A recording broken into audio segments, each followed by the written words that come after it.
কুরবানি কি পুরো পরিবারের পক্ষ থেকে একজন দিতে হবে নাকি সামর্থ্যবান প্রত্যেকের দিতে হবে? আই রিপিট, আমি আবার বলছি, প্রশ্নটি হচ্ছে যে অনেকে এই প্রশ্নটি করেছেন যে পুরো পরিবার থেকে একজন দিলে হয়ে যায় নাকি সামর্থ্যবান প্রত্যেকের দিতে হয়। সম্মানিত দিনী ভাই এবং বোনেরা, এটি একটি মতবিরোধপূর্ণ মাসআলা, অর্থাৎ এই মাসআলার ক্ষেত্রে স্কলারদের মধ্যে মতভেদ পাওয়া যায়। এক্ষেত্রে দুইটি মতামত। একদল স্কলার বলেছেন যে এটা পরিবারের পক্ষ থেকে একজন দিলে আদায় হয়ে যাবে।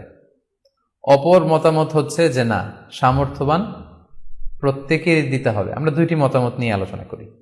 প্রথম মত হচ্ছে যে এক পরিবারের পক্ষ থেকে একজনই যথেষ্ট। এই মতামতটিও দলিলের দিক থেকে বেশ শক্তিশালী। সেক্ষেত্রে আমরা মেহনাফ ইবনে সুলাইম রাদিয়াল্লাহু তাআলা আনহুর বর্ণিত একটি হাদিস সুনানে আবু দাউদে এসেছে। হাদিসটি হাসান পর্যায়ের হাদিস।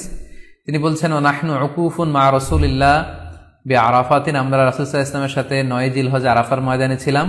ক্বালা, তখন আল্লাহ রাসূল সাল্লাল্লাহু আলাইহি ওয়াসাল্লাম আমাদেরকে বলেছেন, ইয়া আইয়ুহান নাস, হে মানব সকল, ইন্না আলা কুল্লি আহলি বাইতিন ফি কুল্লি আমিন উদহিয়া, অর্থাৎ প্রত্যেকটি, আল্লাহ রাসূল সাল্লাল্লাহু আলাইহি ওয়াসাল্লাম বলেছেন, প্রত্যেকটি ফ্যামিলির জন্য প্রতি বছর একটি কুরবানি ওয়াজিব হয়। আমি আবার বলছি, প্রত্যেক ফ্যামিলির জন্য প্রতি বছর কুরবানি দিতে হয় কয়টি? একটি। তাহলে কুরবানি পরিবারের পক্ষ থেকে একটি দিলেই আদায় হয়ে যাবে।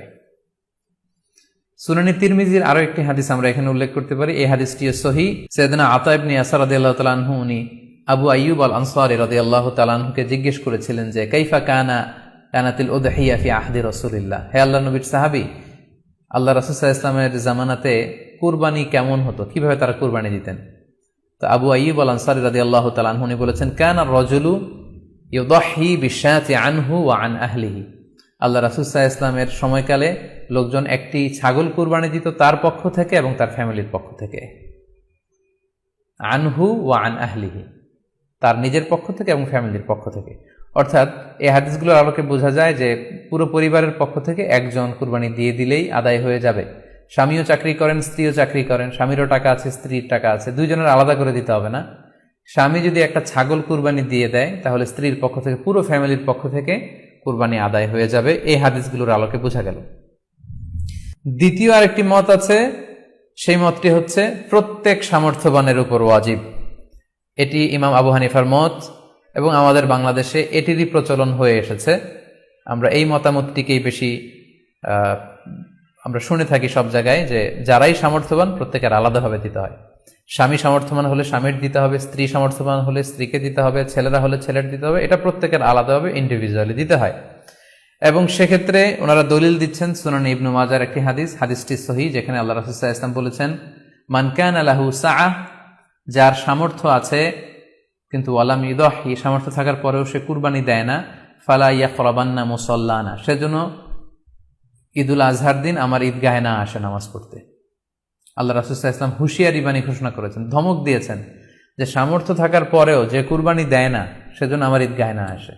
এই হাদিসের আলোকে ওনারা বলেছেন মান কানা লাহু সাআহ, যার সামর্থ্য আছে। ওনারা বলছেন যে এটা ইন জেনারেল, ব্যাপক, যারই সামর্থ্য আছে তাকিয়ে দিতে হবে। সো এখানে বাস্তবতা হচ্ছে দুই পক্ষেরই খুব ভ্যালিড দলিল আছে। আর কোন মাসআলার ক্ষেত্রে যখন মতবিরোধ থাকে, দুই পক্ষেরই দলিল থাকে, সেক্ষেত্রে বাড়াবাড়ি করাটা অনুচিত। বরং এটা হচ্ছে ইসলামের সৌন্দর্য, এখানে প্রশস্ততা রয়েছে। সো যারা মনে করে যে ফ্যামিলির পক্ষ থেকে একজন কুরবানি দিলেই আদায় হয়ে যাবে, তাদেরও দলিল আছে, তাদেরকে সেটা করতে দেওয়া উচিত। তবে আমরা এটাকেই সাজেস্ট করি যে প্রত্যেক সামর্থ্যবানের উপর কুরবানি দেওয়া উচিত।